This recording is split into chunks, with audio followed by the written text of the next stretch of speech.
Evening Business School, Kopargaon, Maharashtra, the Sri Sri University, Cuttack, and a distinguished professor at the SPA the Global Business School, New Delhi.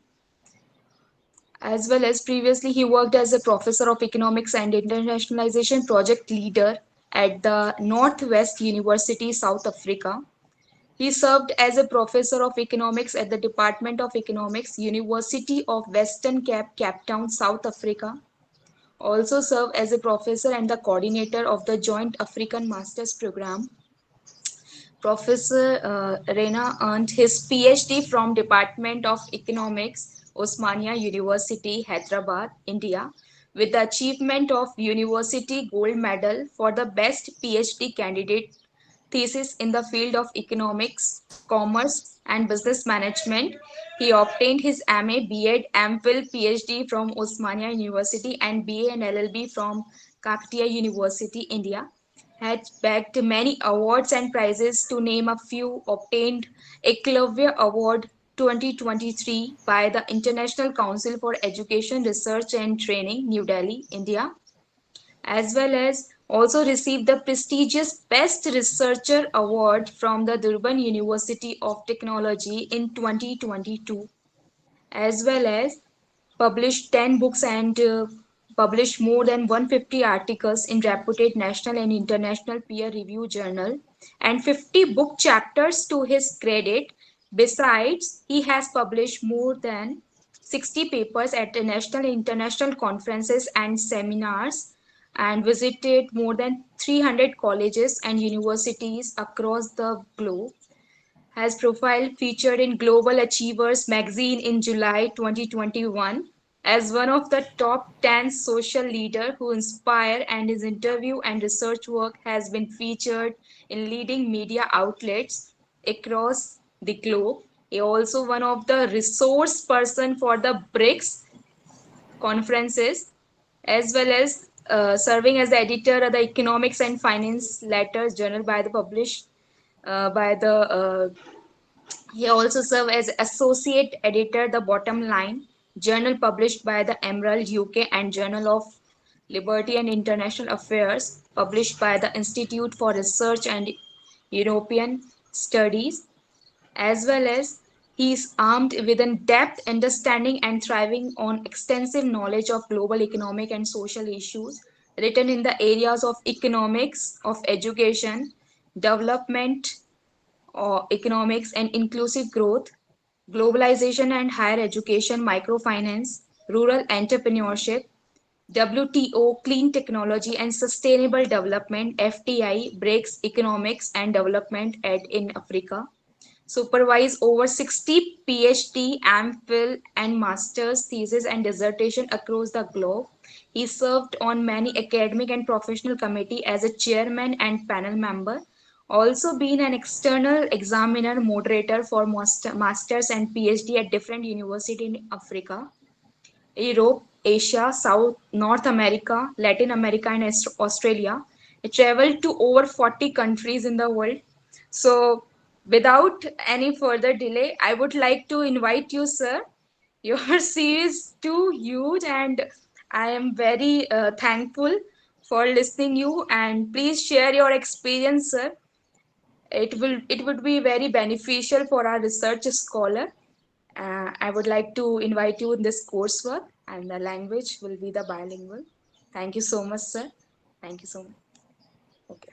Well, good morning, colleagues, friends from different corners of India, particularly from Rajasthan or Kota. And thank you, Nehaji, for that kind introduction. You're Uh, welcome, sir. Welcome. yes, colleagues, I would like to thank the University Vice Chancellor uh, and also the Director of the Research, Professor Rena ji, and all the other administrators and team working for the Directorate of Research of University of Kota for bringing all of us together to this platform to share some of our experiences and insights. Ladies and gentlemen, the topic that we chose for today is the glimpses of the quantitative and qualitative research. we would like to touch upon some of the essential points of this particular topic.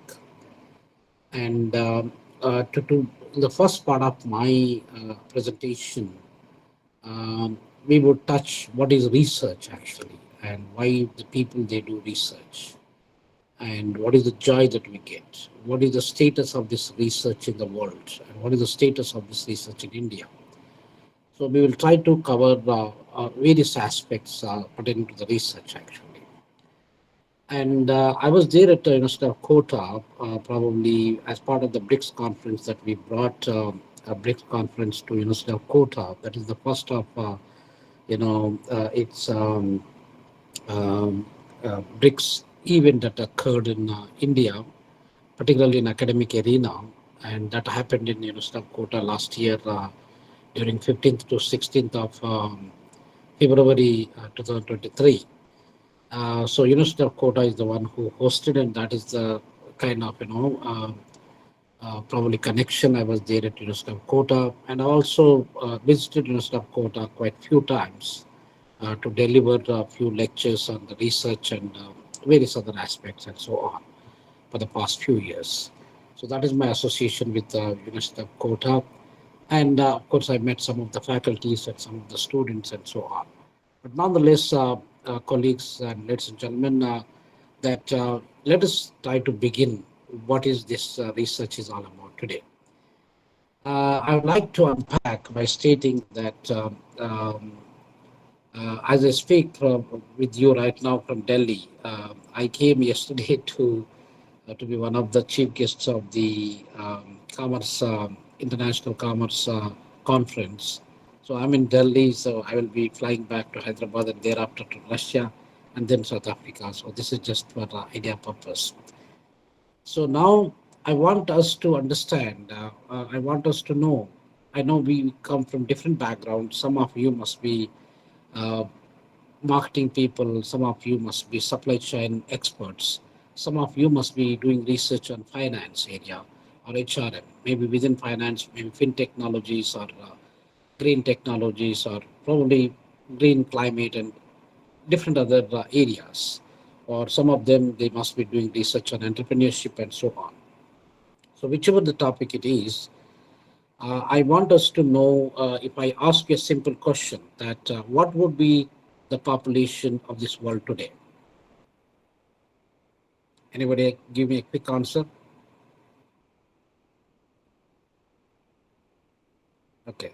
We got to probably about 193 participants, and the population roughly it is close to 8.1 billion people living on this planet. And if I ask the second question, ladies and gentlemen, that what would be the population of the researchers in this world? Is anybody would like to attend to this question? What would be the size of researchers? Now Right. we know the size of the population is 8.1 billion people, and the size of researchers is probably about 9 million people. So, which means that we are talking about 8 billion versus 9 million. So, you can imagine that the number of researchers in the world are very, very few. Ladies and gentlemen. And if you look at the countries which has got the large number of researchers. Why do they have the large number of researchers? What is the advantages of having researchers in this world? So let us try to look into that aspect here. So we all know that, ladies and gentlemen, we are the largely populated country in the world, where we got plus minus about 1.4 to nearly 142 crore people living in our Indian subcontinent. Now, out of this 142 crore people, how many researchers that we have in India?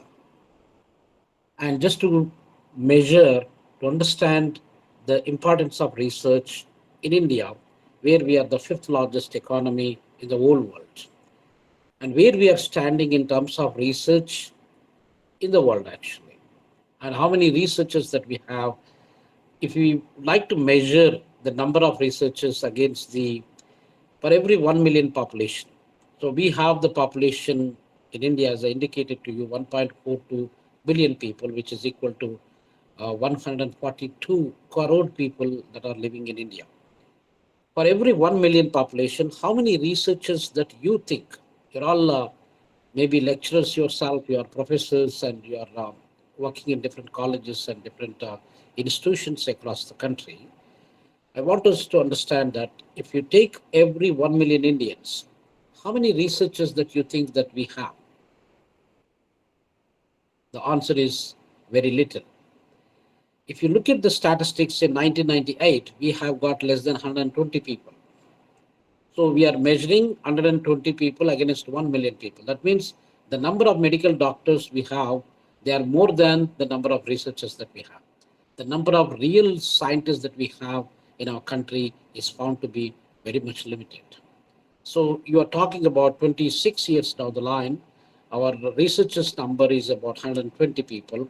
Now the researchers number is increased despite of the several efforts that have been made, and we have got a lot of private universities that have been established for the past one and a half decades, and eventually the number of researchers in India are increasing at the rate of about 15.5%.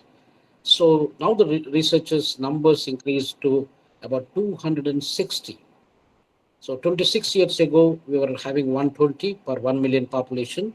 Now we are having about 260 researchers per 1 million population. So So do we if have one in part, thousands? Sir, do we have in pardon, thousands or we till have what? date? Can you repeat Yes, that? till date, how many researchers we have, sir, in our nation? In thousands? No, I'm talking about. Yeah, say that again. Do we have researchers in thousands? No, no, no. I'm not saying in thousand. I'm saying about 1 million for No, every no, 1 I'm million just, population that we have. Yes, go all ahead. right. You make your point clear. I know, I'm just asking how many right now we would be having Yeah, right now approximately. I'm Sir, telling you about 260 researchers for every 1 million population. So you calculate with the probably 1400 million people with the 260, then you'll get probably plus minus the figure that I'm talking about. right, sir. Thank you. Are we together? पूरे India का Yes, that's fine. So you can even calculate for every 1,000 people what would be the number that we get a very, very insignificant number of researchers. So this is what is happening in the fifth largest economy, India, our beloved nation. We are the number one in the world in terms of population. We are number one in the world in terms of being the largest democratic country. And there are so many other number one positions that we have, which we are not going to touch. So, ladies and gentlemen, now let us talk about the world, other side of the world, where the world is standing in terms of research. And which country has got large number of researchers for every 1 million population? If I ask the question, then the answer would be South Korea, not America, which is the largest economy in the world.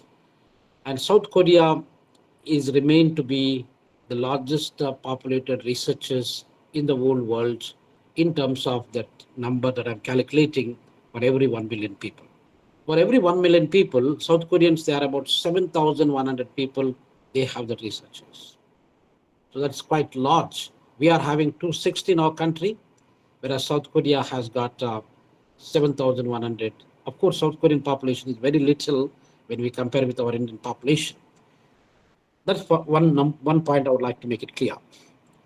The second point is that so South Korea is obviously a developed country for probably for the past few decades. Now the other countries who are in the forefront, who are also in the race of being the developed countries, and also invest a lot of money in terms of the research and development arena. So the second country, of course, the largest largest economy in the world is America, where it contributes about $25 trillion money to the global income. So if we assume that the income of the world is about 100 trillion dollars, now America alone contributes about 24 to 25% of that. So what is happening in America and what are the number of researchers that we have there? And the answer of America is about plus minus 6,000 researchers. So it is still lower than that of the South Korean researchers. Of course, we have our neighbor like China, which has got probably about 1,200 researchers. Although China invests a lot of money on research, particularly for the past couple of decades, they invest a huge amount of money on the research and development. And what do we call it? In terms of the scientific publications, according to 2021, about 3 years ago, China stood number one in the whole world, where they have more than 7,50,000 scientific approved, accredited, or credible publications. So that made China to be the largely published country in the credible scientific journals, kind of Nature and all the top journal, not the predatory journals, which we are going to talk about maybe if we get a time before we close our session today. So this is what is happening. China, there was no place for China about 50 years ago, but China climbed the ladder through its hard work in terms of research, and now they remain number one in the world, where they got 7,50,000 scientific publications. The second country is none other than India, which is, sorry, second country is none other than America, which is the largest economy, as I told you just now. It has got about 6.2 lakhs, so 6 lakhs 20,000 somewhere there that they have the publication. Now, the third country is UK, our colonial master, which has got probably about close to 2 lakhs publications. India also got close to 2 lakhs publications. So this is the comparative purposes that China number one, number two, USA number three, UK number four is none other than our beloved country, India. So in terms of the scientific publications, in terms of the scientific researchers for every 1 million, we are standing nowhere. Even South Africa, where I currently working, South Africa has got probably about 565, nearly 600 researchers for every 1 million population. So they have close to one and a half, nearly 1.8 times more than what we have in our country. Of course, we are the number one population, and South Africa has got only 60 million people living there in the whole country. Sir So this is the, sir sorry, somebody disturbing? Somebody, can जी you sir please mute yourself? मैं ये कहना चाह रहा हूँ कि sir आप हिंदी का भी प्रयोग करें तो हमारा भी ज्यादा समझ में आ पाए Shanwat, you can't even sir भाई लैंग्वेज यूज करो English, you can't understand English, Sanwat? Okay, I will try my best to speak sometimes in between Hindi, but I will be more comfortable to speak in English than Hindi. But now and then I will try my best, okay? जी जी Because sometimes if I know there are a couple of hundred students that are there or aspirants that are there, अगर आप बीच में मैं हिंदी में बात करें तो कभी कभी आपको समझ में नहीं आता है, तो इसलिए मैं सोचता हूँ अभी इंग्लिश में बताए तो आप बोले तो आपकी अच्छी तरफ से समझ आता है बोल के मैं इंग्लिश में बात करने के लिए कोशिश कर रहा हूँ। ठीक है सनमत भाई, तो अभी हम दुनिया में हमारा रैंक जो है रिसर्च में बहुत कम है, तो we are probably as I was telling you, मैं बता रहा था पहले, हमारा नंबर जो है 1 मिलियन लोग का, आपको 1 मिलियन लोग से कंपेयर करें तो हमारा नंबर जो है 260 ही है। सो 260 1 मिलियन बोले तो हम बहुत बहुत कम कम परसेंटेज पे है, तो वो अच्छा नहीं है इतना। हमारा देश में हर दिन हर साल पे अगर हम लास्ट ईयर स्टैटिस्टिक्स को आप देखें तो अबाउट 39,000 PhDs प्रोड्यूस करे थे। सो अपना यूनिवर्सिटीज जो है अपना देश में तकरीबन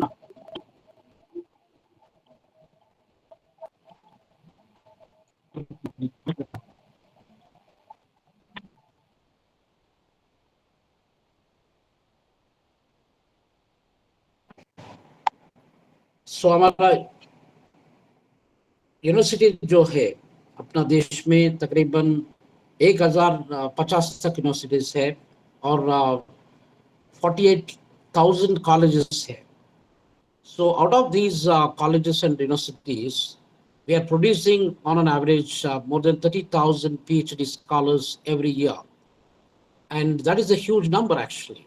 So 30,000 and probably in 2022, 2023, we produced 26,000 PhD holders. And last year we produced about 39,000 PhD holders. Now, what are these PhD holders are doing actually? And if we look at our numbers here, majority of you must have had the PhD degree, or probably you are aspiring to be a PhD holder in the near future. So we got about 200 participants here. So my question to you is that once we complete the PhD, what are we doing? Or we still remain, so you PhD means your Doctor of Philosophy is basically you're a researcher, you're an academic researcher, you're a scientist. You are better than, you are one among those probably 1 or 2% people in our country. So no politician will be part of you are part of your group because you are a unique number with about you are very minority, meaning that unique minority where you got only little number of researchers in our country. Now, once the PhD is obtained, once you obtain the title of the doctorate, what you are doing about the research? Are you still making your research alive? Or you still just for the sake of your title, you completed your degree and you forget about the research? So what is happening? We need to question ourselves.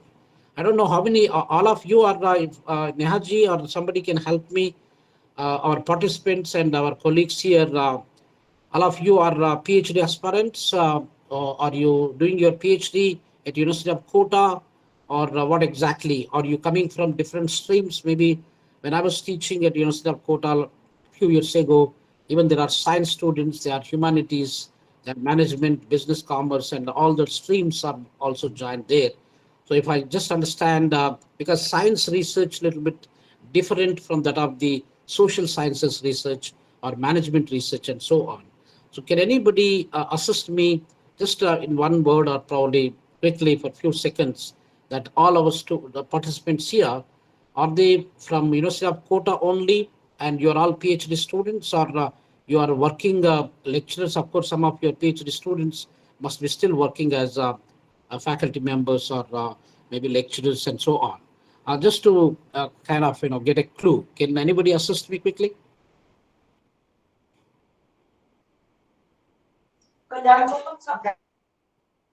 Yes, sir. Here are students from different Nehaji, streams. your voice is low. Yes, quickly.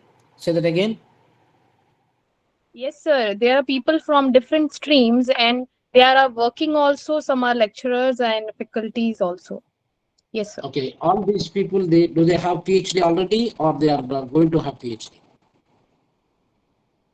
Sir, we are PhD aspirants actually. So, Okay, so you are doing PhD currently. yes, sir. Thank you.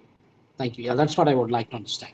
So why I'm asking this particular detail from you is that, ladies and gentlemen, we have producing. India is the largest developed country sir in terms please of. आप हिंदी में बताइए sir please थोड़ा बहुत हिंदी में बता दीजिए So that's what I'm trying to tell you. Actually, I try my best to. अगर बीच में कोई मौका मिले तो मैं हिंदी में बात करने के लिए कोशिश करता हूँ. मगर I cannot guarantee you to speak because the whole purpose of me saying something will be defeated. That is why you must understand the fact that I left India in 1997, probably about 26, 27 years down the line. I've been working abroad, so I don't have anybody to talk to in Hindi. But at least whatever the broken Hindi that I know a little bit, because I born, brought up, and raised in, Hyderabad and probably South Indian side. So we don't have much access to speak in Hindi from time to time.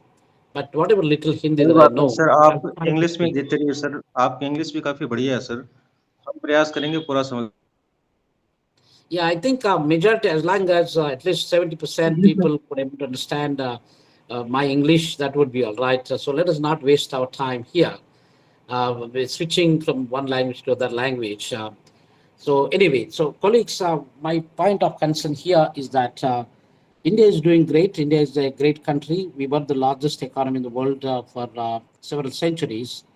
Starting from first century to 18th century, we were the largest economy where we are contributing about 40% of the global income, where our research and development was also pretty good. That is why historically we had universities such as Nalanda, we have Takshashila, we have Ujjaini, and we have many other universities where a lot of foreign scholars from different neighboring countries and different other countries, they used to come here for studying purposes. So that means we are doing very well in terms of research and development historically.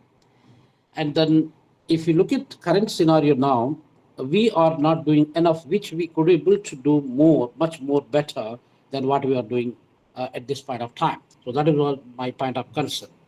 Now, अगर आप विकसित भारत अपना vision जो है विकसित Bharat 2047 maybe in the coming 23 years down the line, the first 100 years of our India's independence, India's democratic dispensation. And if you look at that 100 years, and we already have about 77 years that we completed after India's independence, if we would like to make it Amrit Kal, if we would like to make our country to move ahead to the next level, so we still remain one of the bottom countries in the world, probably Bangladesh, our neighbor, who is also our probably child that come from Indian subcontinent. Bangladesh and Pakistan, they are our neighbors, they are our brother and sisters, or maybe two brothers actually. Bangladesh could stand ahead of us in terms of the per capita income sometimes because of the population. In terms of per capita income, we always remain maybe somewhere close to some of the African countries, African poor countries, where their per capita incomes are found to be lesser, or probably our per capita income is about $2,100 per capita income, where the countries like Qatar, countries like Luxembourg, countries like Switzerland and USA, or maybe South Korea or Singapore, they have got the per capita income close to 100,000 US dollars when we do not even have $2,500 per capita income. So many countries, including South Africa, for example, it has got a per capita income about $6,500, so which is almost $4,000 more than what we have.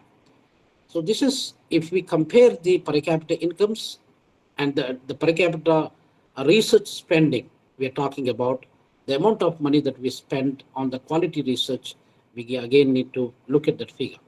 So ladies and gentlemen, we have the research spending from our side is found to be very little. And of course, we cannot guarantee the more you spend, the more research you are going to do. That is not, in terms of doing research, that has not been confirmed yet. But India, whatever little penny that we spend, whatever 1 rupee or maybe 100 crore rupees that we spend, the rate of return that we have for the little money that we spend is much better than most of the European countries. As per the UNESCO estimates, we have the rate of return is much higher in India than France, than Germany, and few other countries. So just for comparison purpose, I would like to share this point here. So I was trying to tell you that as part of Vikshit Bharat jo hai, Vikshit Bharat, our plan of action, what we want to achieve by 2047 in the coming 23 years, that is, we wanted to have at least $25 trillion economy. Now, what do we have today is only $4.6 trillion. If you compare maybe before pandemic, we only got about 2.6, $2.7 trillion. And for the past 3 years or so, Nikita, can you mute yourself? You wanted to say something? Hello, Nikita? All right. No, sir, you Thank you. please continue, sir.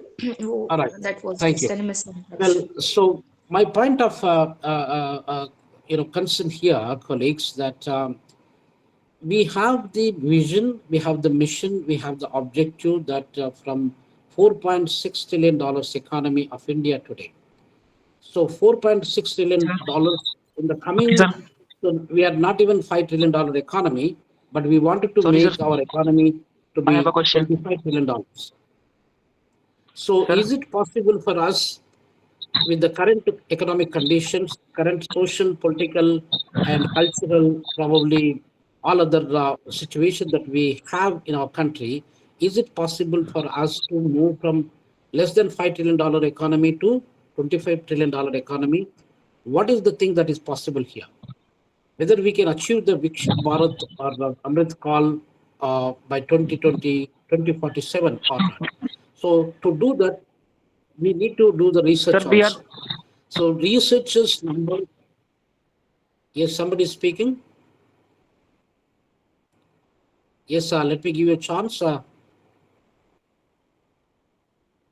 Can you, sir, continue? All Continue, right. sir. So gentlemen and ladies, don't interrupt me while I was speaking. And if you have any opinions, you can express it at the end of the session. But don't try to make the funny signs and don't try to show all your negative attitudes here in this platform. So my question here that, ladies and gentlemen, we have the vision that we would like to achieve something because as I indicated to you that India is the largest economy in the world where we were contributing at least 40% of the total income to this world at one stage. From 40%, we dropped down to 25%. From 25%, we dropped down to 16% when in 1914 or 1916, somewhere there. And India also, when India got independence in 1947, we still contribute 4% to the global income. Even now, in this 2024, India still contributes 4%. So India has been playing a major role in the global economy and the global politics and global platform in general. So given this fact, but let us be realistic as educated community of the researchers, let us be realistic here. When we wanted to achieve the goal of $25 trillion economy, where we wanted to uphold, where we wanted to increase the per capita income from maybe $2,100 today to $25,000 per capita income or $30,000 per capita income. So when we achieve that 30,000 in the coming 25 years time, maybe the bar at which the World Bank has set up to become the developed country, probably today we have about $12,500 per capita income. That's what we are putting the target. So we are far behind to achieve the $12,500 target in this time, at this point of time. But maybe by 2047, the bar at which the developed countries list and the developing countries list is going to be prepared may be changed. It can be 30,000 or it could be $50,000. We do not know. Hypothetically, we cannot able to estimate at this point of time. But nonetheless, ladies and gentlemen, let us put that point aside. In order for us to achieve the target of whatever we want to achieve, whether the size of the economy $25 trillion or the per capita income is $25,000, $30,000, whichever we want to achieve, we want to focus on one thing, and that one thing is research here. So if we fail to concentrate, if we fail to produce the good quality researchers, we always lag behind. The other point I would like to mention here, colleagues, that we have 1,050 universities in our country, and many deemed universities are there, many private universities and central universities, and several other universities are there. In terms of the international ranking, and how many Indian institutions could rank among the top 100? We need to think about that. How many our institution can rank probably among the top 500? Also, we need to think about that. So those are some of the concerns because the world is measured all the educational standards in terms of research, what research we are doing and what impact that we are creating and what is the scientific measurement of that research that we carried out. So those are the points that are looked at. But even our IITs and IIMs of India, where we have, we consider them as our two eyes of India, they are also unable to contribute so much so that they could be maybe our IIT Mumbai or IIT Delhi or IIT Kharagpur or probably IIT Jodhpur and so on, and where they are standing in the world ranking, we need to question ourselves. These IITs and IIMs, they get a lot of funding where University of Kota, maybe a few other universities in Rajasthan or probably in India, they do not get enough funding, whereas these IITs and IIMs at our cost, they get a lot of funding. But are they doing good research? Are they really uplifting our international image in the global ranking? Also, we need to question ourselves. So among the top 500, now if you compare the South Africa as a country, do we consider South Africa, do we compare South Africa and India in terms of doing research? Who is doing quality research here? Ladies and gentlemen, we cannot compare South Africa and India. India is probably so many times ahead of South Africa in terms of everything, by any definition, by any standard. But we can compare here in terms of the global ranking, where we have South African, we only got 25 universities in South Africa. Out of these 25 universities, at least maybe 8 of them or so, they are among the top 500 ranking in the whole world.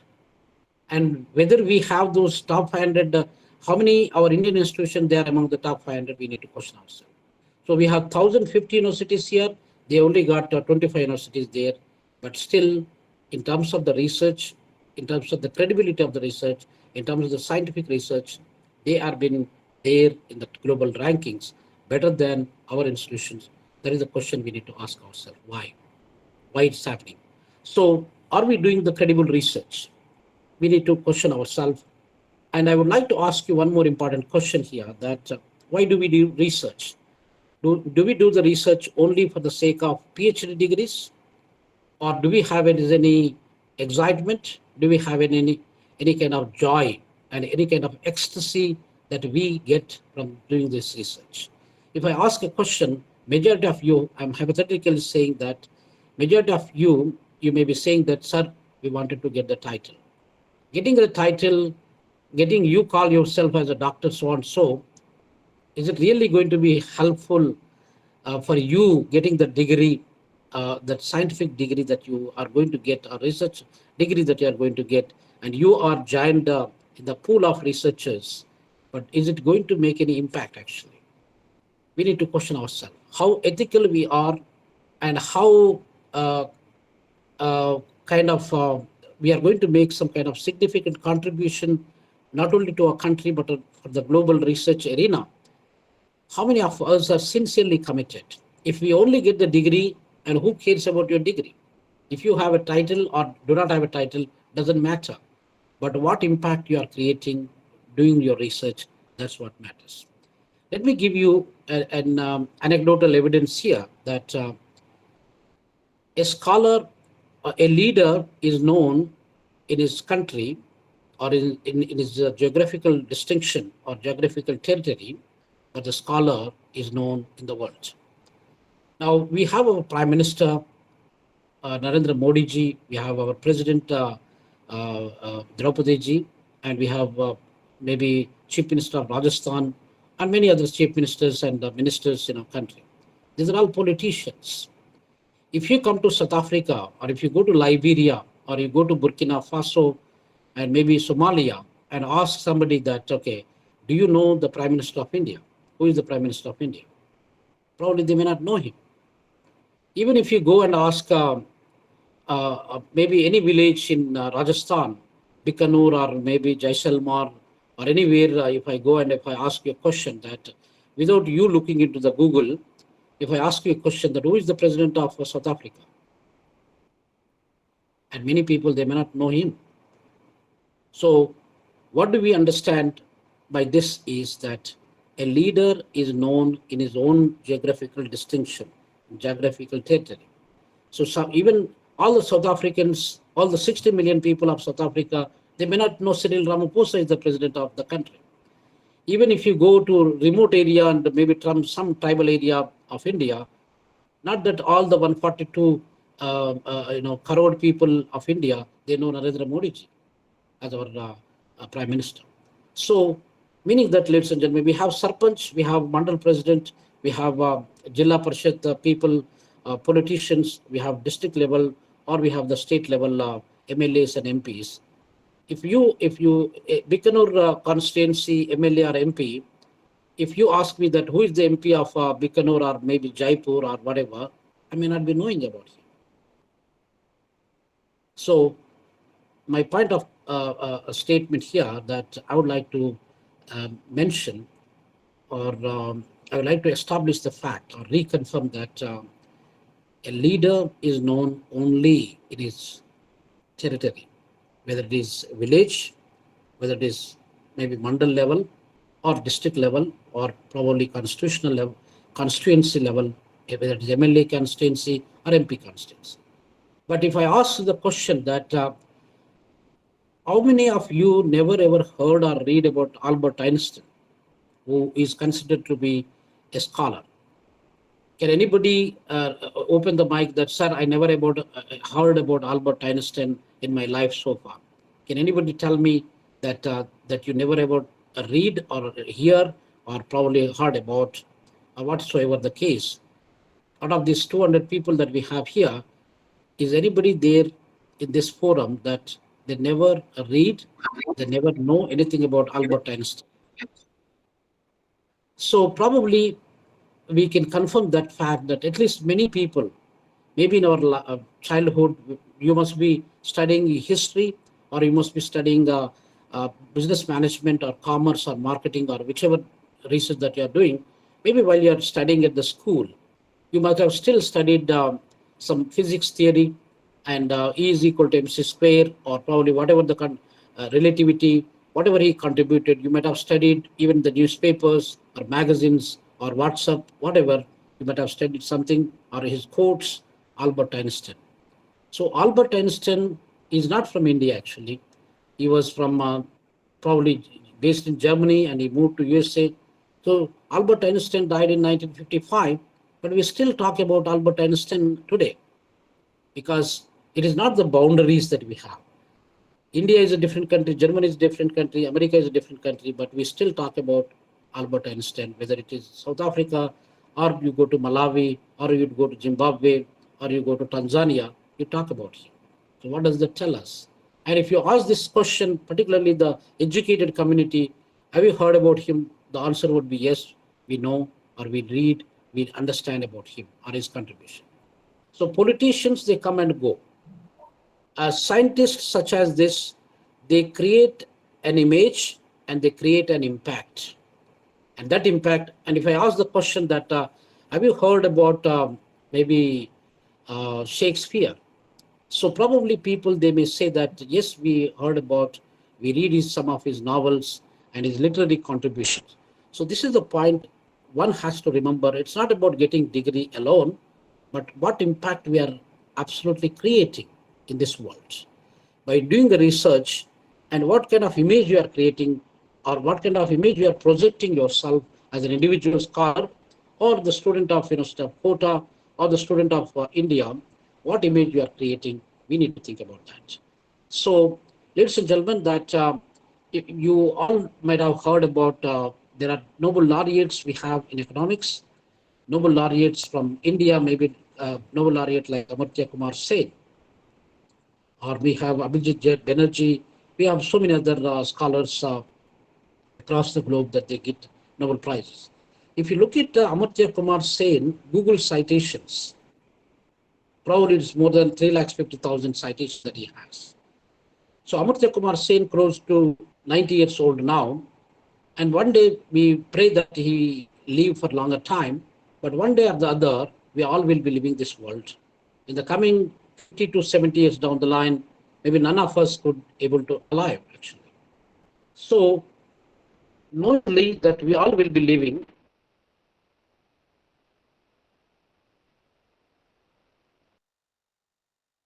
now we still one reason we the research that he did is making him alive. So we talk about Aryabhatta, we talk about Manu Smriti, we talk about so many other scientists of India. because of the scientific discoveries and contributions that they made, we still remember them. So, ladies and gentlemen, whatever research that you do, that you need to create, you need to understand, you need to value your research yourself.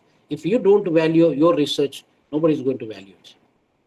So, hence, you must take whatever research that you are doing, you must take it very seriously from the day one that you begin your research journey, and you must do the credible research. Remember that garbage in is garbage out. That means the day when you started the research, if you do not do the credible research, if you do only a kind of fancy research just for the namesake and for showcase sake, and it's not going to be impactful, it's not going to give any kind of joy for you. But the research that you do with your heart, soul, mind together, where you try to do a scientific research without manipulating, without copy paste and plagiarizing and doing all of those things. But if you do the sincere work, maybe one day or the other day, probably people in Rajasthan, people in the other part of the world, they may begin to know about what you have done. They may begin to quote the work that you have done as part of your research, PhD, or the publication that you extracted from that. Probably people they try to uh, maybe quote the site. So when we leave this world, of course, we all will be living, maybe about 105 billion people that are lived on this world until recently, and then they all died on this world. 105 billion people. My mom also passed away on 22nd of last month. So once we leave this world, and at least the work that you create, the legacy that you leave behind, that will be remembered. Somebody will, maybe after 100 years, somebody will quote you, so and so researcher did so and so work, and on the so and so topic, this is what their discovery, this is what their scientific contribution. So that is why, that is the joy of research, ladies and gentlemen. That is why we should be part of that particular group, particular arena, where we always make our research alive, and a research work that you did, they will make you alive. So that is a connotation, that is one of the link that I would like to make it clear to you. And then the other part, I think we would, it's almost about 11:30. And do you want me to give you maybe about 10 minutes question and answer session? Then we move on to the next topic, or what do you like actually? Yes, sir, we can have question session. Yeah, maybe I can open the floor for you at least a few minutes, and you please open the mic, and if you would like to put the video on, you're welcome to do that. And then you introduce yourself, what's your name, and what is your area of specialization, and what is the stream, whether you are a science stream or a social science stream or management stream. You introduce, and then you can raise your question. Thank you. So shall I start, sir? Yes, please. Yes, sir. This side, sir, Priyanka Chaudhary. I'm doing my research. Priyanka, can you put your video on? I can't able to see you. I don't know because there are more than 205 participants. Yes, Priyanka. Sure. Yeah, go ahead. Yes, Yes, please. I'm here. Sir, my research area is sports psychology, sir. And my Yes. question is, as you told right now, just you discussed that the topic should be very much relevant. Like the topic which we are going to take for our research work should be relevant.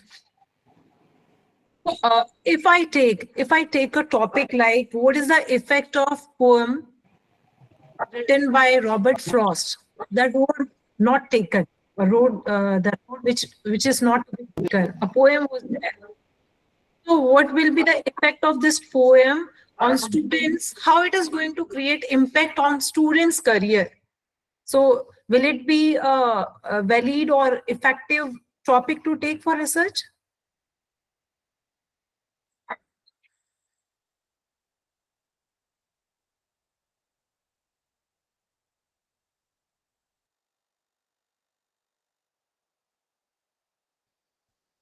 Sir आप सुन पा रहे हैं?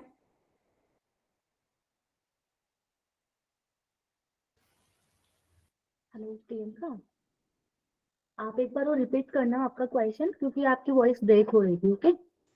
Yes ma'am, आपकी voice break थी बीच में, आप repeat.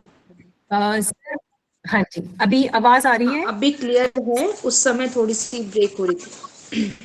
जैसे आपने रॉबर्ट फ्रॉस्ट की पोएम का जो एग्जांपल देना चाह रहे थे ना, उसका नाम क्लियर नहीं आ रहा था, ना ही पोएम का कुछ रेफरेंस समझ में आ रहा था, तो वापस रिपीट करना. मुझे लग रहा है सर नहीं है यहाँ पे.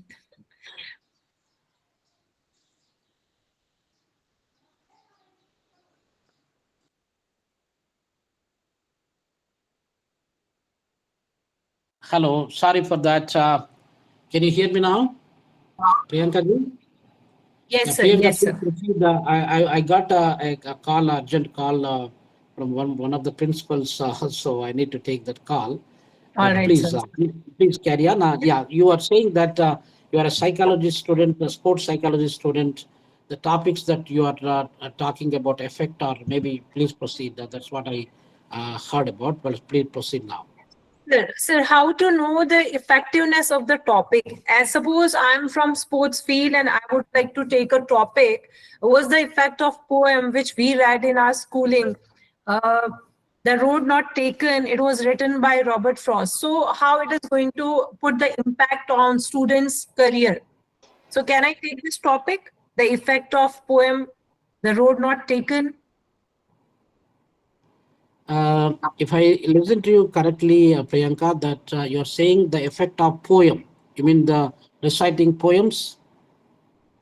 I'm talking about a specific poem, sir, which was written by Okay. Robert, sir. Okay. Okay. Well, because remember that you need to link with your scientific area of research. Now, poem could be, although it is a literary kind of, English literature, probably any kind of literature, but how do you apply and make that as a problem statement, whereby you need to create a statement that is making some sense, that you identified the problem. Maybe the people or the children at the school level, primary or secondary school level, or maybe junior college level, they are not motivated. Maybe poems such as this could be helpful to stimulate the students' psychology to become the sports stars. If you could able to develop that as a problem statement, this is the problem. Our people in our country or in the area where you are doing your research, they are not being motivated. We can take a horse to the water, we cannot make her to drink. But at the same time, you can motivate the students, but you cannot able to make them to do things what you want.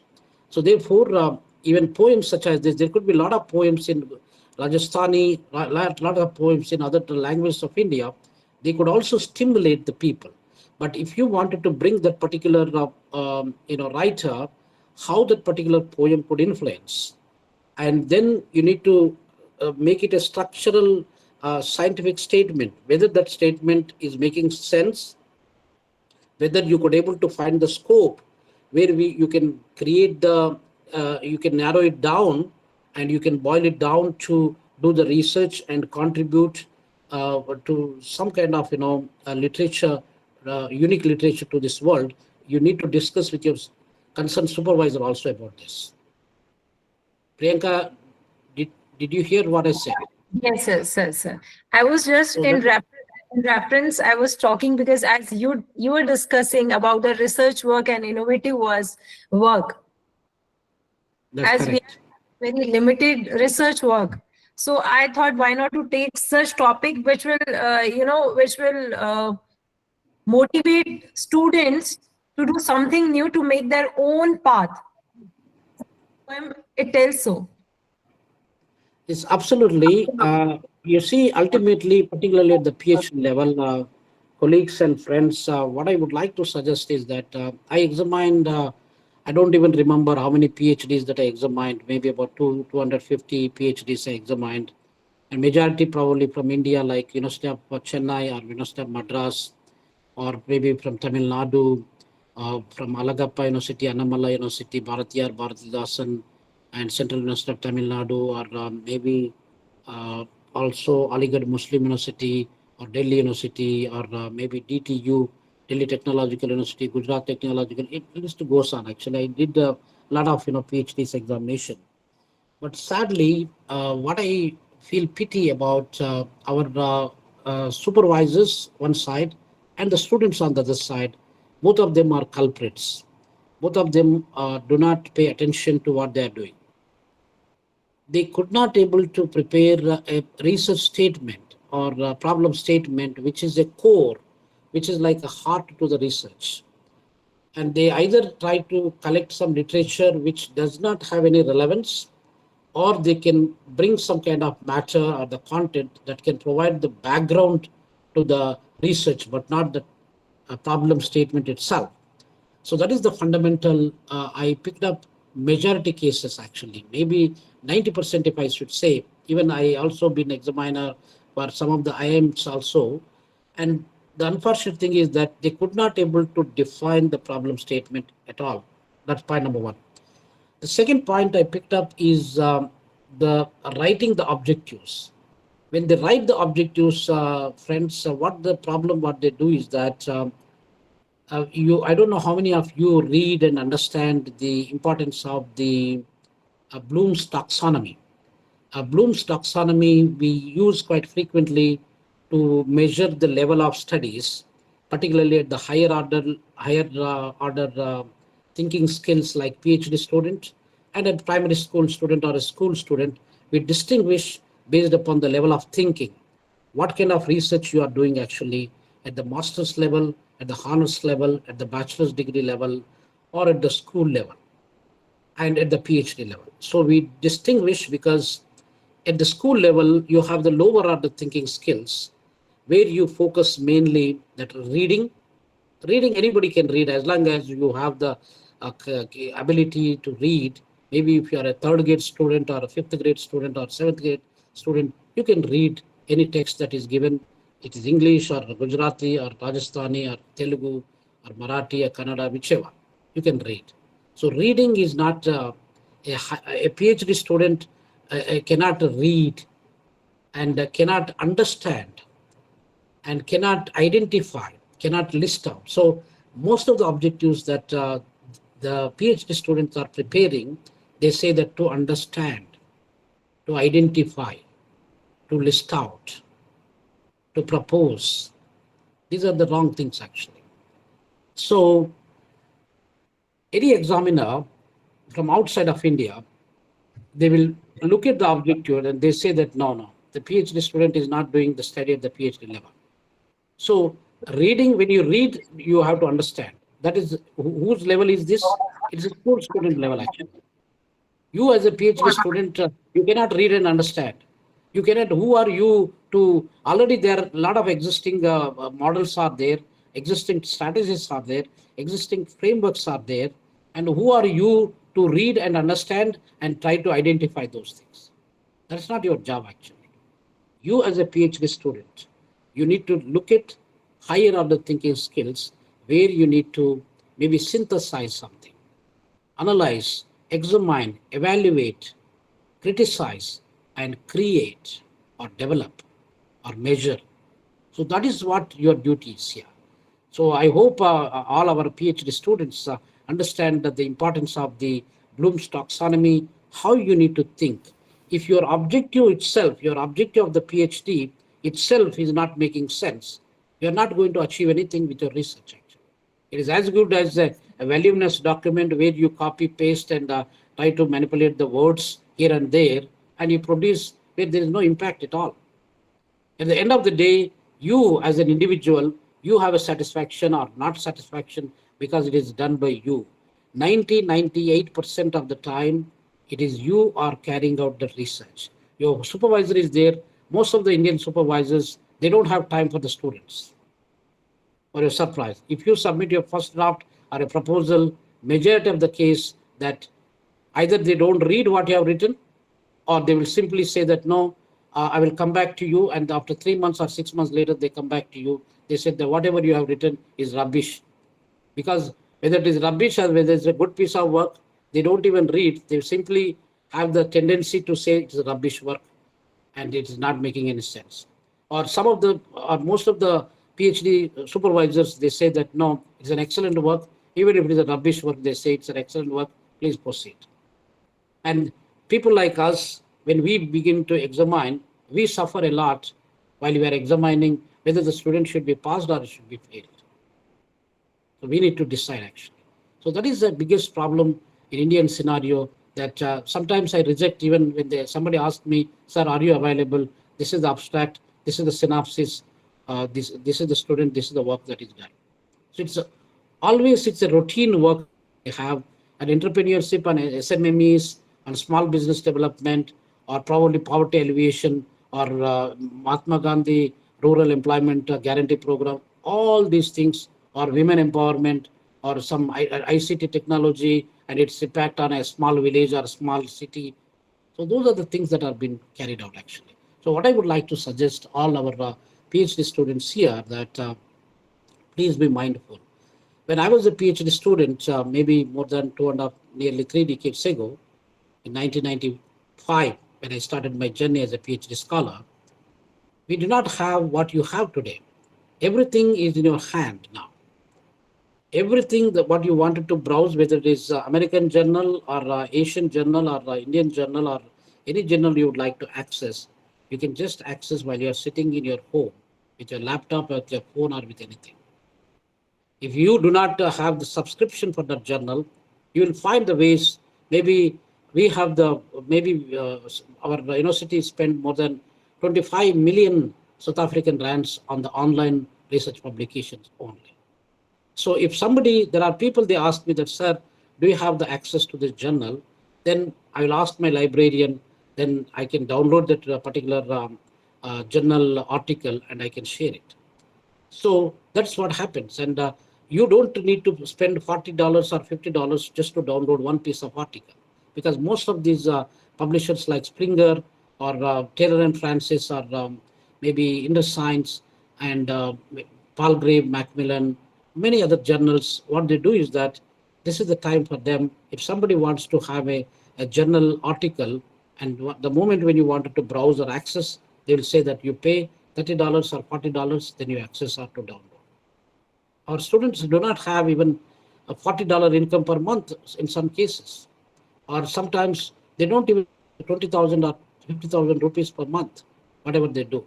So how do you expect, maybe if you wanted to download 10 articles, $400 money, where are you going to bring, and how are you going to pay, and how are you going to, even once you download and once you begin to read that particular piece of article, it may be totally irrelevant for your needs.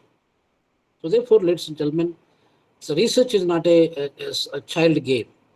From the beginning till the end, after the submission and after you receive the examiner's reports and you revise the work and resubmit it for clarity purposes, until that time, until you receive the degree officially. So that is the biggest and complex and confusing, very tough task. People, they don't value. They pay. Even I was learning from different people that they are even, I don't even wanted to, because you are the PhD aspirants, I don't need to tell that point here, but I would like to mention that people are paying to get the degrees and somebody else is writing the PhDs and somebody else is plagiarizing the document and producing. What kind of satisfaction that you will have?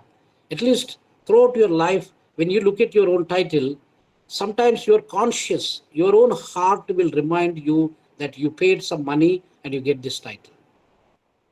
I may not know it, your supervisor may not know it, your university vice chancellor or research directorate or anybody doesn't know it, but you know it actually, because you are the culprit. So therefore, ladies and gentlemen, please, this is the highest degree at the academia. And once you got your PhD, you and I will be equal. They will call you Dr. So-and-so, they will also call me Dr. Ravinder Rena. So we both will become equal. My 32 years experience, my whatever countries that I visited and I taught will not make any kind of significant difference between you and I. We both become doctors only. Okay, dear. So therefore, I advise our PhD scholars, please be serious on what you're doing. Even you contribute little, it could be 1% or 5% or 10%, but do it properly. Do it what is necessary. Don't cut the corners. If you wanted to come to Kota, I know I spend about 5-6 hours to come to Kota by car. There is no cutting the corners. I cannot just cut the corners and I cannot simply come there to Kota. So you need to follow the route, whether it's a hard and whether it's a kind of bad road or whatever, you need to go through that actually. So therefore, don't cut the corners to make it straight. And if you make it straight, like that is why people they say that if you look at the ECG report always looks up as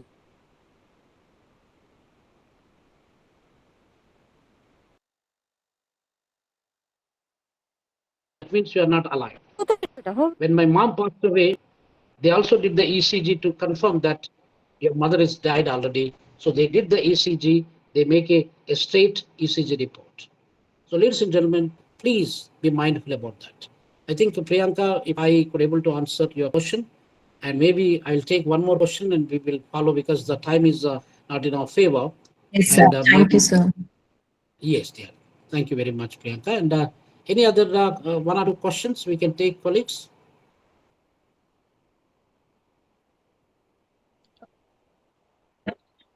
Om, you wanted to ask something? I am Taruna Patidar and my subject is wildlife science. So I want to ask how Yes. to really do a significant research then. How to really do a significant research. How can we judge ourselves that the research that we are aiming to do is a significant one? Taruna, thank you very much for that question. Doing significant research is always depending upon individuals. Let me tell you one important point here. You are coming from animal science or maybe plant science or geology or botany or whichever background, science background it is. You also got your own classmates. You all listen to the same research methodology. You may have a lot of topics that are probably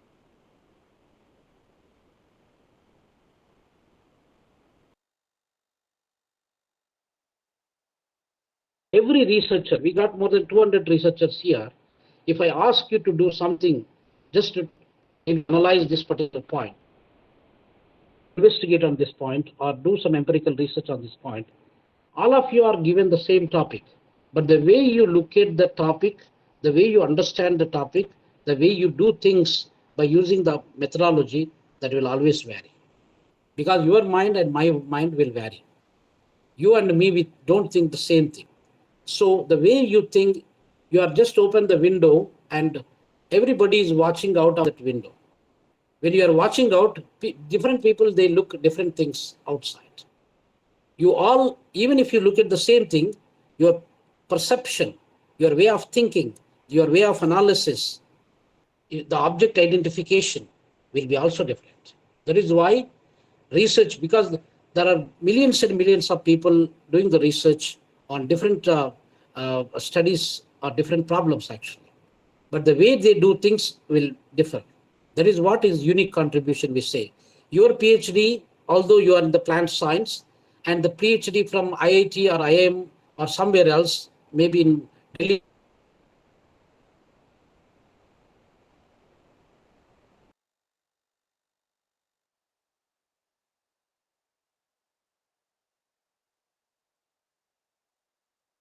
you make significant research, Taruna, that it all depends upon you. Now, a lot of YouTube videos that we have, you can download the YouTube videos from MIT, Massachusetts Institute of Technology, Harvard, or even IITs and IIMs of India. You can just go through those videos. There are a lot of professors, a lot of researchers, they provide that kind of free services, some paid services, whichever, but you just go and browse what is important. How do we do the significant research? You can listen to that and you can shape your mind. You can try to structure your research topic and try to do whatever you do it honestly for your satisfaction. Your supervisor may not be there to appreciate, hey, Tarana, you are doing an excellent work. I'm so proud and so happy for you. You hardly listen this kind of things from your supervisor. Okay, maybe sometimes my supervisor never told me those things, and that is why I got the best PhD gold medal, I think, because we worked so hard. And but at least I had that experience from my supervisor that he never appreciated from the day when I started my journey. The day I finished, the day I got the best PhD gold medal also, he never even appreciated. That is fine. That is part of our life. You are doing the research for your satisfaction, for your family satisfaction, for the Almighty. If you believe Allah or Bhagwan or Jesus Christ, whichever we believe in, we are just probably doing that for their satisfaction. So if you do the sincere effort and honest effort, honesty is the best policy in research. If you do the honest service without manipulating, without doing any probably jiga jaga kind of things, you will always do significant research. Taruna, I hope, can you Yes. unmute yourself? Yeah. Yes, Okay. sir. Did you get the clarity? Yes, All sir. right. Thank you. And I take one more question, colleagues, before we move to, it's almost getting close to 12 o'clock. And before we move to the other point, one more question, please.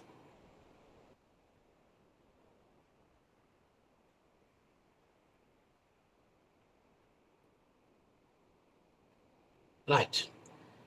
Well, before I move to the other point, colleagues, I would like to mention that I know our brothers and sisters come from Hindi medium or Rajasthani medium. I don't blame you, actually. I also come from Telugu medium.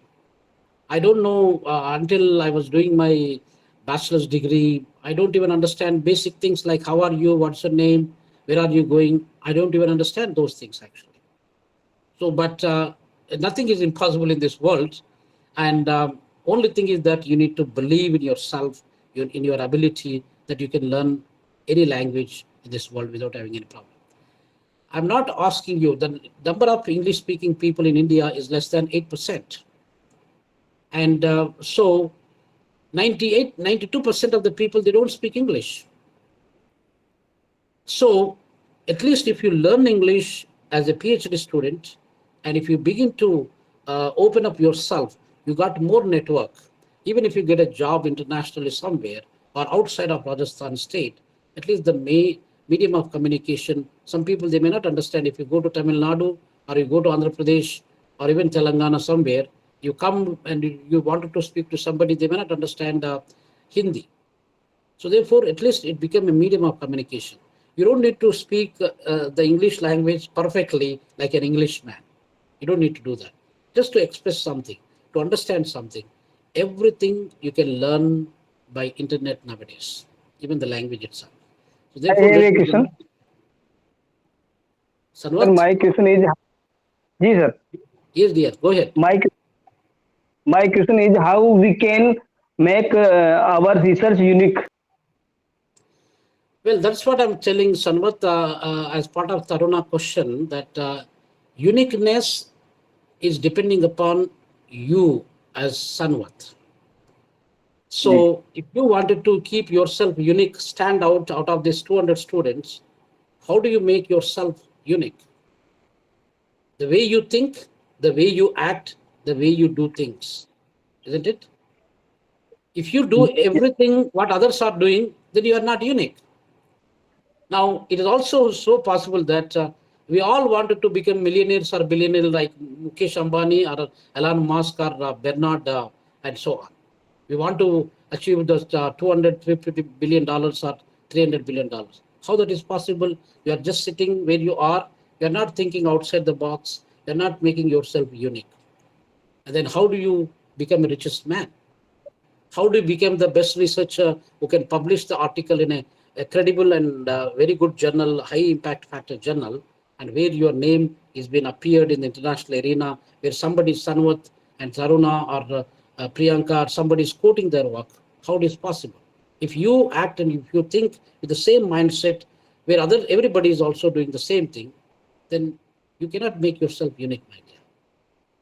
I hope I answered your question, Sanvat. Thank you, All sir. right, no problem. Yes, colleagues, I think let's move on to, I will also open up before we end the session. There's a lot to talk about research. Research is always close to my heart. And I'm nowhere actually. I'm a village guy who born and brought up in a small village and who go to the government schools. Maybe Many of you are fortunate to study in English medium or probably some of the public schools and very expensive schools. I don't have the luxury of attending in those kind of schools. I studied in publicly funded and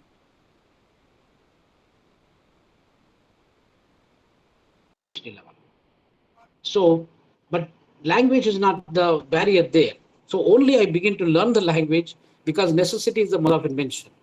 अगर जरूरत पड़े तो वसुदेव जाके डंकी को क्या बोलते गधा को उसका फायर पकड़ा बोल के there is a kind of adage in our in every probably language, even in Rajasthan language also there will be a language like that.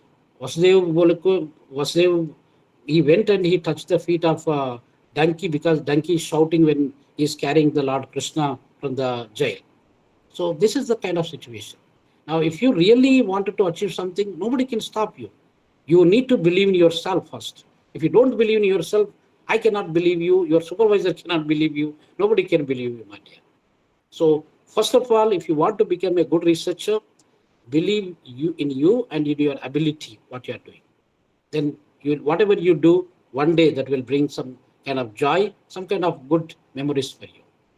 I hope I give you Sanvat and for everybody some kind of motivation. Okay, dear. Yes, sir. All right.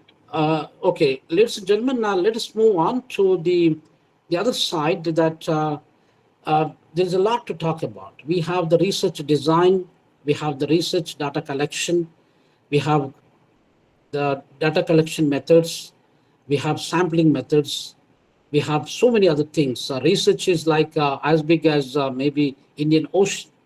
So, but in the interest of time, in the coming half an hour time, we need to close this session.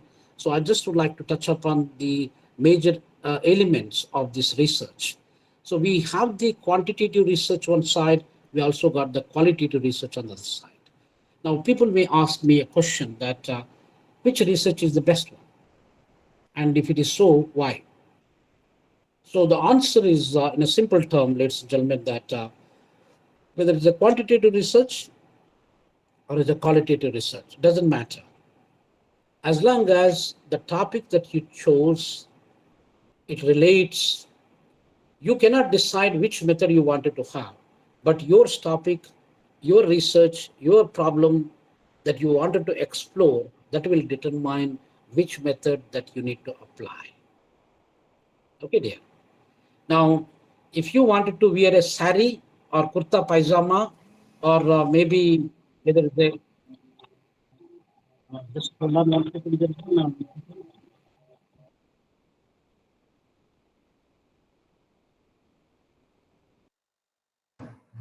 So your voice is breaking, sir, in between.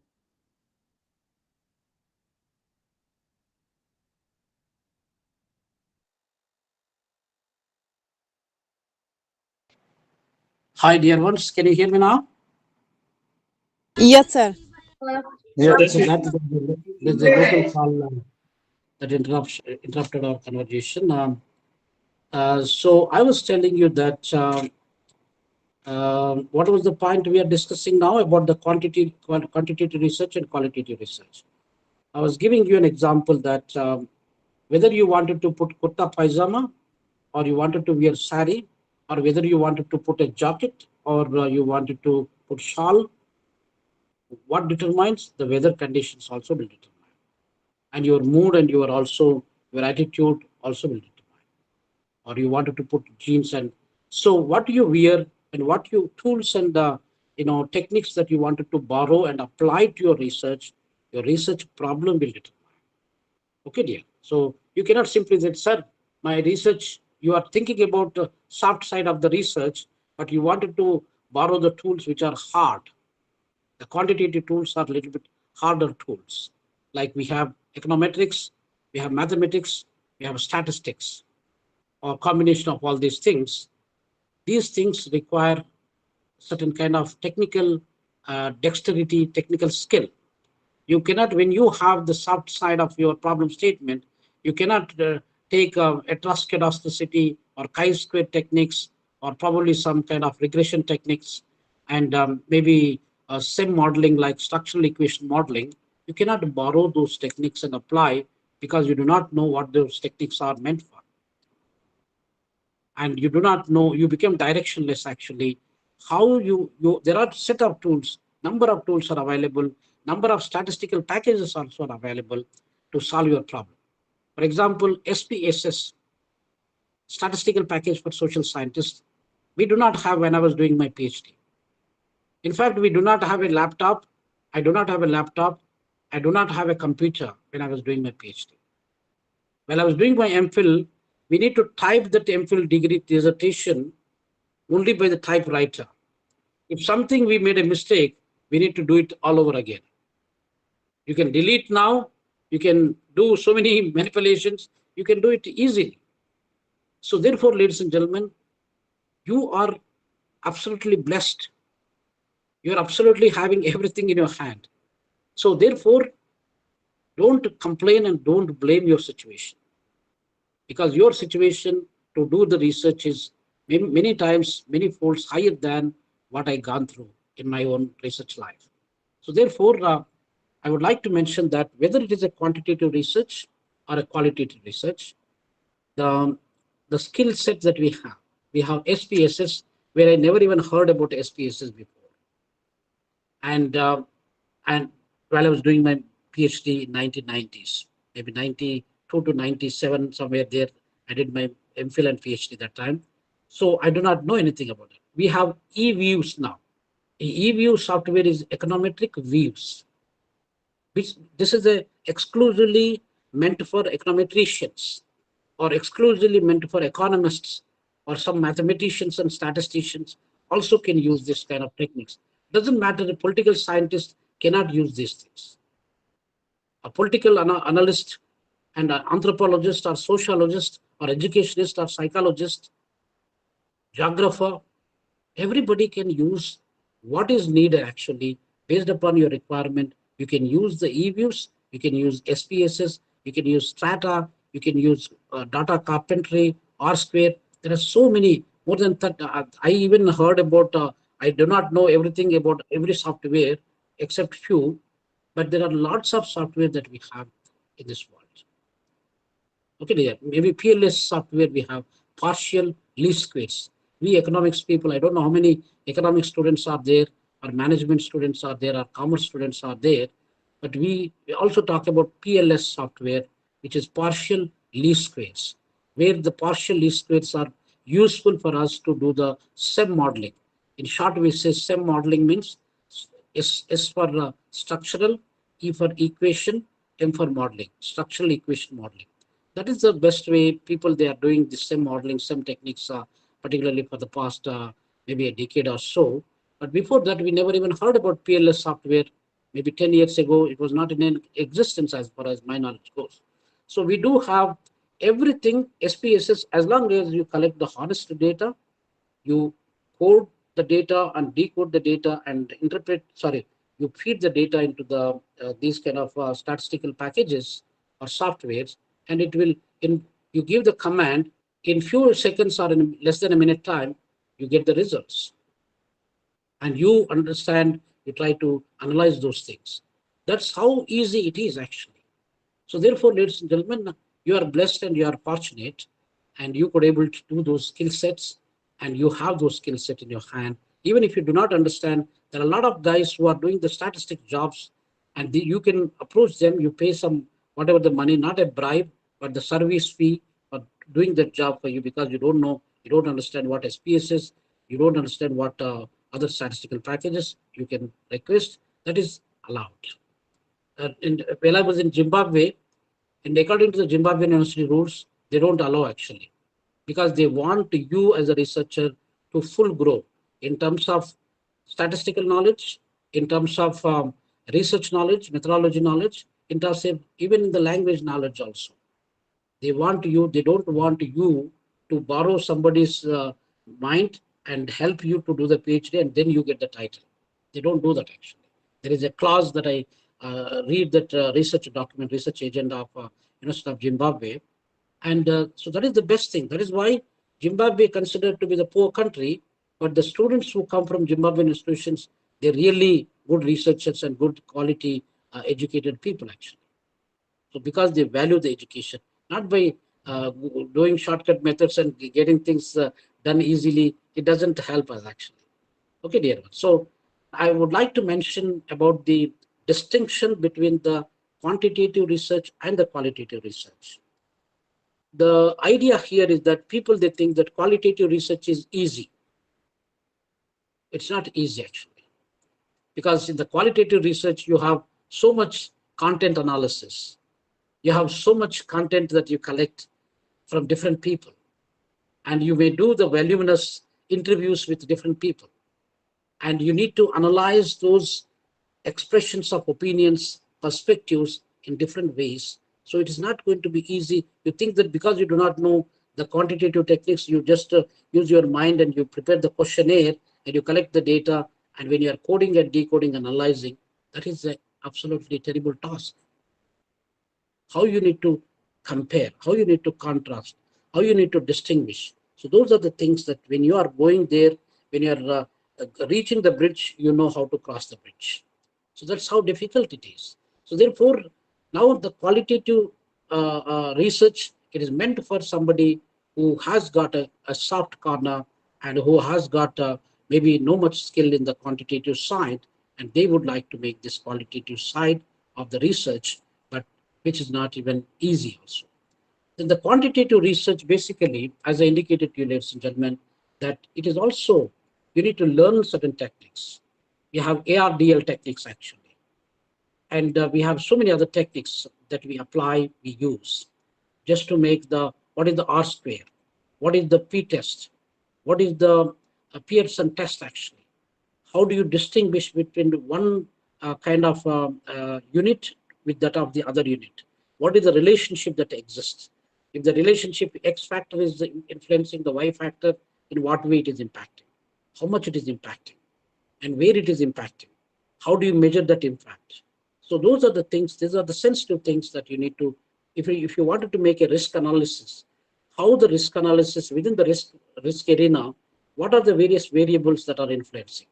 If inflation is influencing the risk more than the money supply, or more than the political factors, or more than the international trade, or what exactly, or the GDP growth rate, or which factor is influencing the most? So you need to scientifically measure it. You cannot simply say that, okay, no, according to me, according to my thinking, I think GDP is influencing more than the others. The GDP growth rate, where we have 4% or 3% is influencing more on this particular issue more than the inflation. So there are various ways that we need to calculate the risk, and when we need to measure quantitatively and scientifically, that we need to measure without using your manipulations. When you have something in your mind that you wanted to manipulate the research, you never ever produce the independent research or scientific research. The research output that you bring out would be always biased, which doesn't have any ground to prove something, that you have done something concrete, something tangible, something credible, something unique. You need to think about that. So therefore, now the idea comes here, which research is the best research? So there is no best research here. Both research, quantitative one side and the qualitative on the other side, both of them are equally important. We can always say that for safe side, there are two sides of the same coin. The quantitative research and the qualitative research. If you take 5 rupees coin or 10 rupees coin, it has got a head, it has also got a tail. So दोनों में क्या फर्क पड़ता है? कुछ नहीं. Both of them are important. If you take out the tail and give to somebody that ये 10 रुपये का coin है, बोल के आप दूसरों को दिए तो, they won't accept it because it doesn't have any monetary value. So ऐसा होता है. तो इसलिए आप, there are two sides of the same coin. Head is important, tail is also important. That's why we say we accept that this is a legal tender currency that you can give. So in the same passion, ladies and gentlemen, that both the quantitative research and the qualitative research are absolutely equally important to do the research. There are people, they do the mixed method research where you have some part of quantitative skills or quantitative measurements that you need to measure. And then there are soft side, the qualitative side also you need to measure. And ultimately, that determines your hypothesis and your objectives, your research questions. That's what they try to tell you, what method that you could able to adapt. So therefore, in conclusion, I would like to mention that if you adopt any maybe qualitative research, don't ever think that you are inferior than your fellow colleague who are doing quantitative research. It is nothing like that. You are important and he is important in your own style, but don't ever think that quantitative research. I know that if you go to IIMs and IITs and some of the institutions, they will think that no, quantitative research is only the best research and qualitative research is useless. We don't even accept. Even the journal editors also, they think that no, qualitative research doesn't have any value. It's only perspective based. We don't even consider. It's only a perspective actually. A true researcher who value the research, every research, as long as you make the unique contribution, is every research is important. I don't know, with these few words, ladies and gentlemen, I would like to stop here. And I would like to open the floor for a few more minutes. Maybe if you got any other questions or any clarifications further, you're most welcome. Thank you.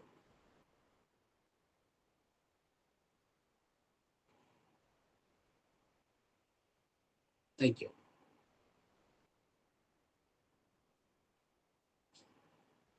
We got maybe another 10-15 minutes. We can have interaction. If you got any other questions that maybe you might have started your journey in 2024 or 23 or 22, whichever time that you started your PhD journey, you may have different kind of paths. Remember that your supervisor is there to guide you. He cannot do the research on your behalf. That's point number one. I know because my supervisor didn't do, and maybe if you go to my LinkedIn profile, some of my PhD students, what they write about me, I'm not a great supervisor, but at least I try my best. I'm a simple human being, but whatever difficulties that I pass through in my PhD journey, my PhD student must not face the same problem what I was facing. So that is why I go extra mile for my PhD students, or my master's student, or any student for that matter, whoever approached me. The best thing I can do is that I may not give the money or priceless gift like cell phones or gold or anything, but I give my time. My time is more important than the money or anything, because the time that I spend with you, this 1.5 to 2 hours, I will not get in my lifetime. You will not get also in your lifetime. So this is more valuable and more important than anything else in our life. Okay, dear ones. Thank you. Good Thank you, afternoon, sir. sir. So may I ask you a question? My name is Sonu Rajawat, and Yes, I am a sir. research scholar from English literature. Sir, my question is, Sonu ji आप mute कर दिए, आप unmute करके बताइए, बोलिए. so my question is that how to consider children who prefer to writing in their own language instead of the prescribed language in the book. So how we can guide them to write concisely and their own language? Can you please suggest me? If I understand you, Soniji, that you said that how do we encourage and guide the children Yes, yes, who like yes. to learn, who like to write in their own language? Because my subject area is English language teaching. So Right. yeah, I choose the some government school. So I just want to get something about the new methods or new guidance from your side. So please, will you guide me about this? Yes, that's a good question, Sonuji. That well, we have several languages. I was reading a report maybe 2-3 years ago that says that we got 7,153 languages in the world. Okay, dear. And in India, of course, it's a complex country and it's a very unique country. We have maybe, although the constitutionally approved languages could be about 2022 or so, but the dialects and everything that we count, it would be something like about 1,652 languages that are there in India, and about 1,803 groups are there. Okay, dear. So even if you go to Gujarat, in Rajasthan, I was there in Jodhpur recently. If you go to Jodhpur and you go to Jaipur, both of them they are the two major cities in Rajasthan, right? Yes, Jaipur is number one city and Jodhpur is number 2 city. But if we go to these two places, although they may be geographically a little bit far from each other, but the dialect, the way they speak the things, it will be a little bit different, isn't it? So we do have the challenge. Now, let me also come to your point that we encourage, actually, there was a lot of research that has been done on the mother tongue education, whether the mother tongue education, is it good or is it bad? If somebody speaks good English with good accent in India, they think that he's the most educated person. They will salute them and they will try to bow down to them because they speak English. That's not necessary, actually, because it doesn't mean that if I speak English, I'm the most intellectual person.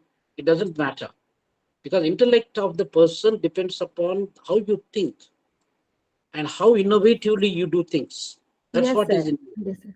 Yes, But sir. here, in India or in other countries, if you speak English nicely, it's nice vocabulary. That wow, sir is very educated, very talented man. Your talent is not depending upon the language that you speak. It is Even depending so, upon how the. sometimes teachers also feel ashamed if they are sorry,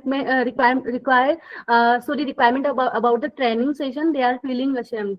We are teacher and we have matlab, what is the need of training to us? So that is the also thing.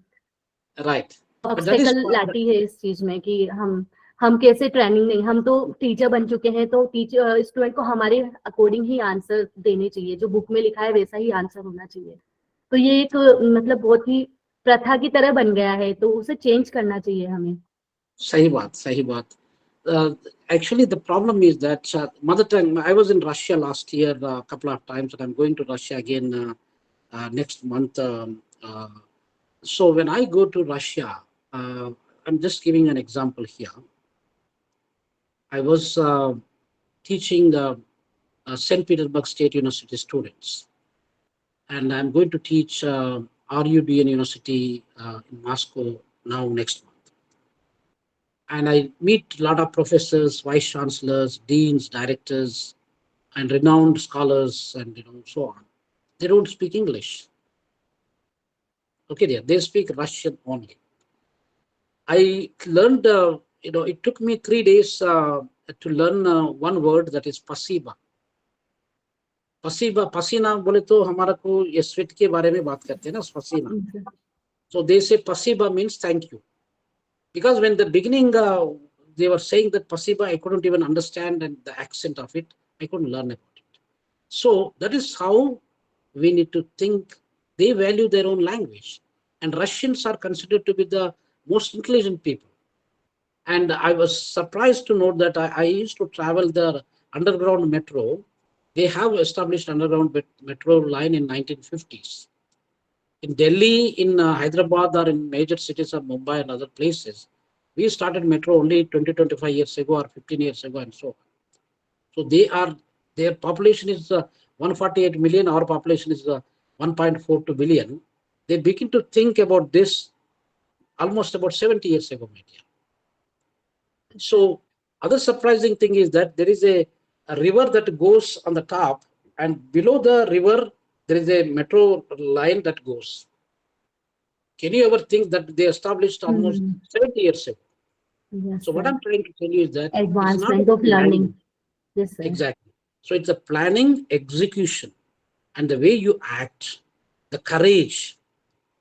They are courageous people also. They might have thousands and thousands of people might have died when they are building that track. So very smoothly, people, they travel without having any problem.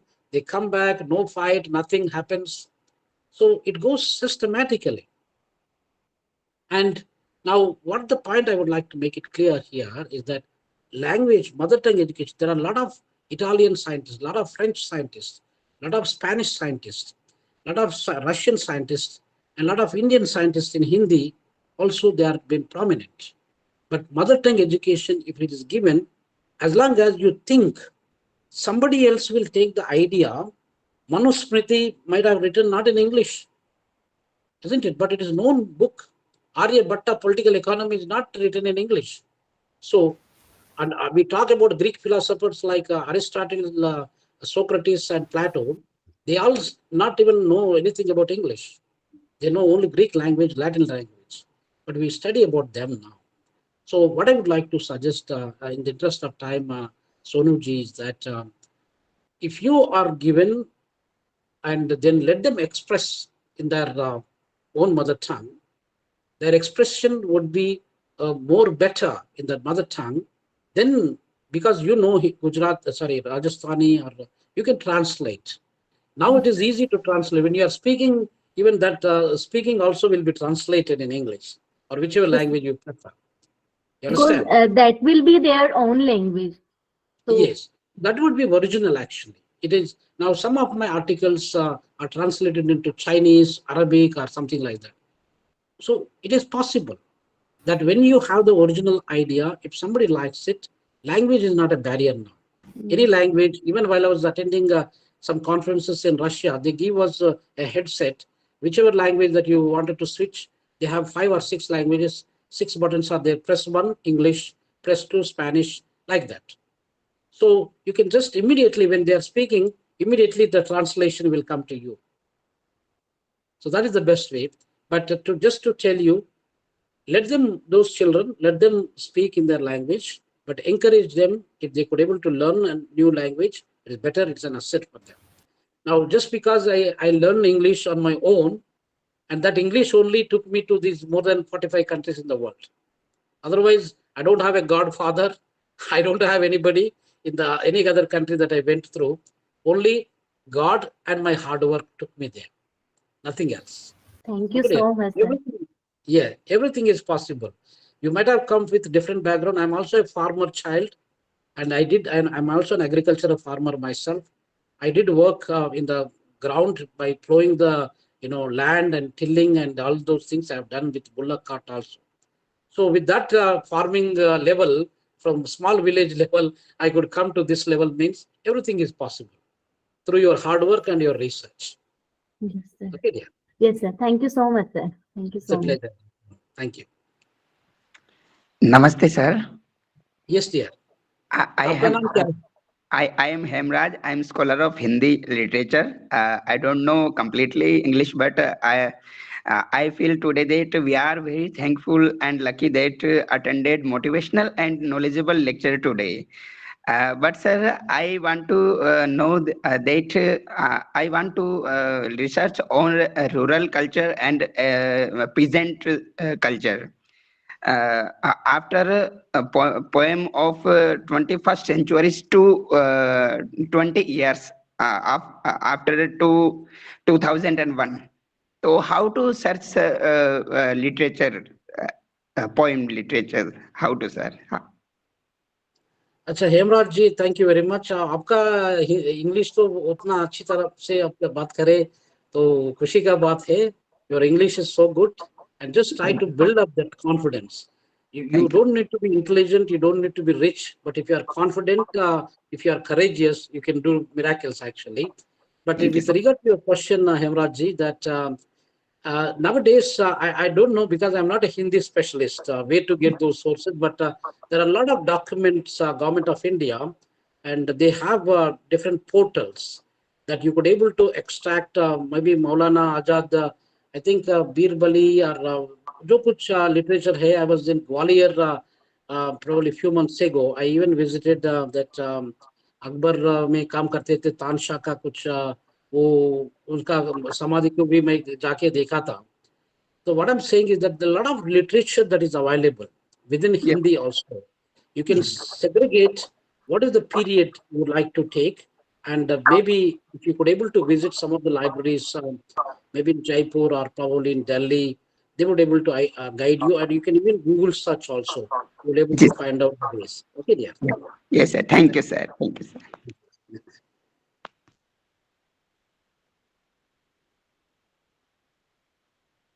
We'll take one more question and maybe one or two more questions before we close. And then maybe Nehaji could able to give some concluding remarks, and or probably one of the students, maybe I don't know your protocol, but maybe give one of the students could be vote of thanks or whatever the way it is.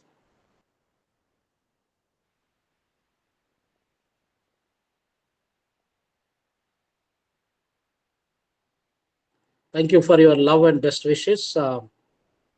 It's always a great pleasure to interact with you guys. I'm happy that I could be with you today.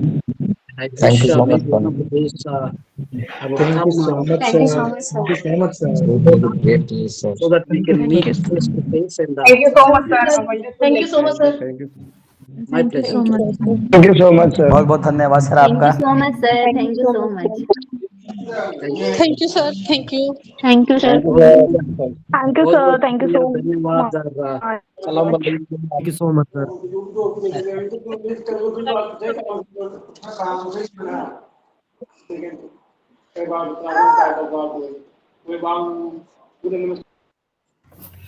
Thank you, sir. Thank you, sir. Thank you, sir. My pleasure. Thank you. Sir, hello. Yes, Taruna, go ahead. Yes, sir. Thank you so much, sir. It was really motivating for us.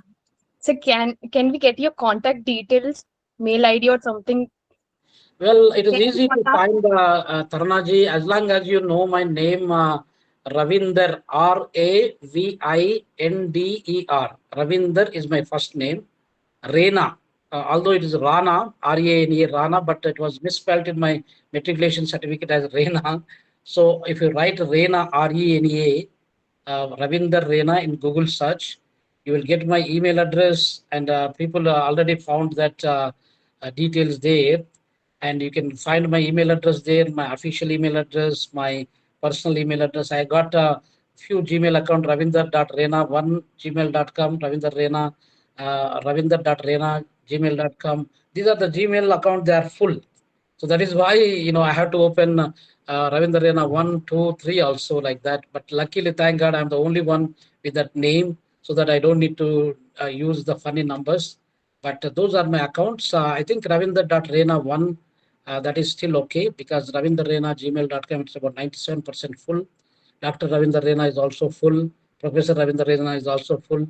So there are accounts that are full. But you can interact with me, and you will able to get some of my articles that are written, maybe about 150 articles that have been published in accredited journals. More than 100 plus of them are Scopus indexed journals.